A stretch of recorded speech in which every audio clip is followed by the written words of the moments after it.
What is going on, everyone? The Houston Texans continue to make moves right before the start of NFL free agency. This is from DJ Bieniemy.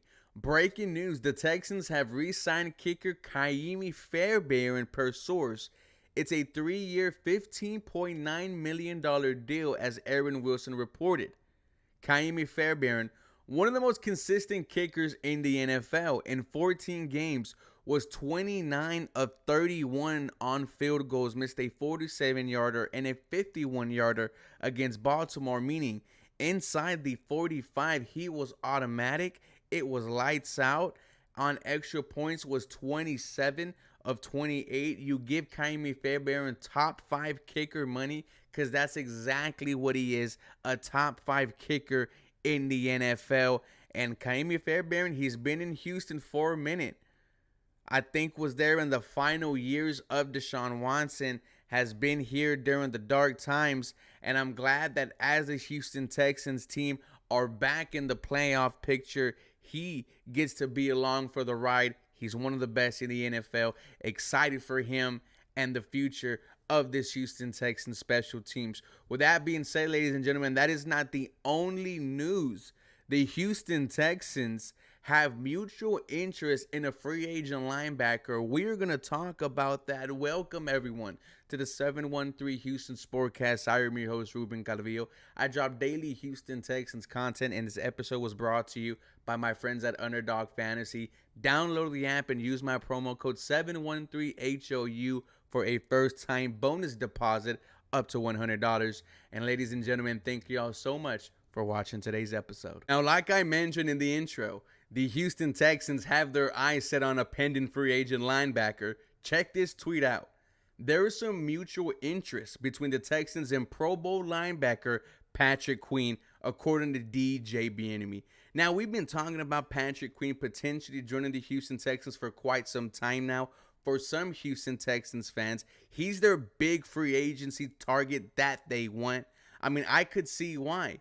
His first Pro Bowl in his 4 years with the Baltimore Ravens was also a second-team All-Pro nomination, 133 total tackles, 9 tackles for loss, 3.5 sacks, 1 forced fumble, 6 pass breakups, and an INT.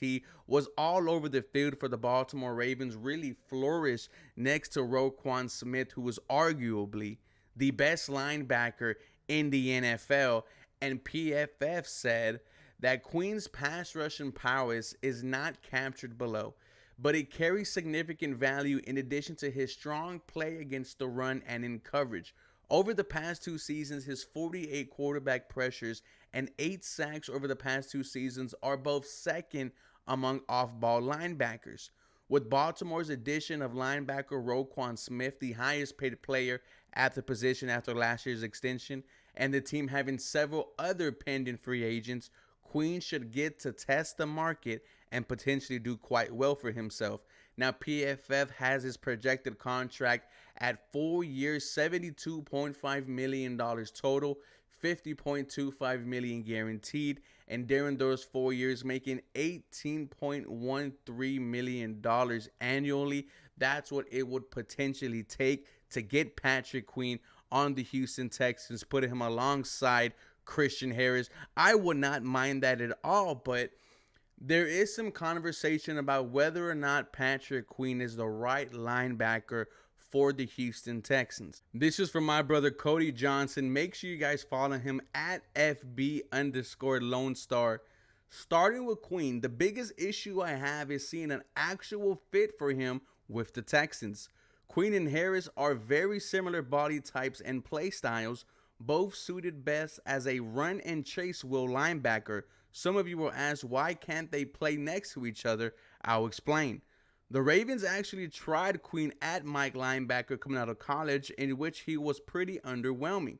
It wasn't until Josh Bynes and eventually Roquan came in, taking over the Mike role, allowing Queen to slide over to his natural position, that we saw a much different player. Now, this is from Cole Thompson. Texans will add a linebacker this offseason, but they have to find a pairing opposite of Christian Harris.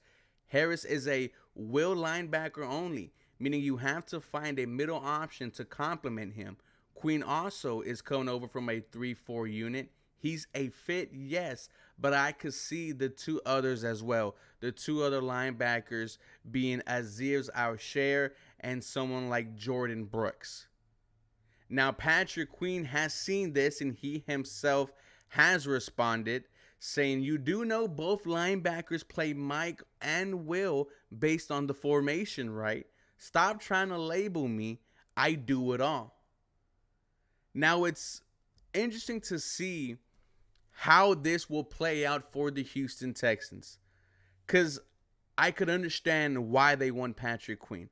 I mean, the youth just flashes out to you, right? 24 years old, about to be 25. And who knows what type of growth Patrick Queen could have once DeMeco Ryans gets his hands on him. I mean, we saw the growth with Christian Harris. Towards the end of the year, Christian Harris was playing lights out football, one of the best defensive players on the field for the Houston Texans, alongside of Will Anderson Jr. and Derek Stingley. But Christian Harris really turned it on.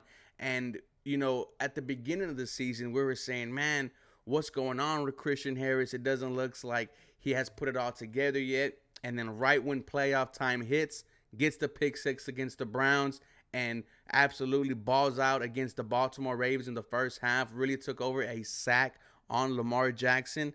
I am excited for year 2 of Christian Harris in the DeMeco Ryans system. But I wonder what type of growth Patrick Queen could have. Now, you guys let me know in the comments whether or not you would want Patrick Queen on the Houston Texans. I wouldn't mind it whatsoever. Obviously, the money has to sound right, but this is a guy who might want to be one of the highest paid linebackers in the NFL. For more Houston Texans content, you guys know what to do. Come back and follow me for more.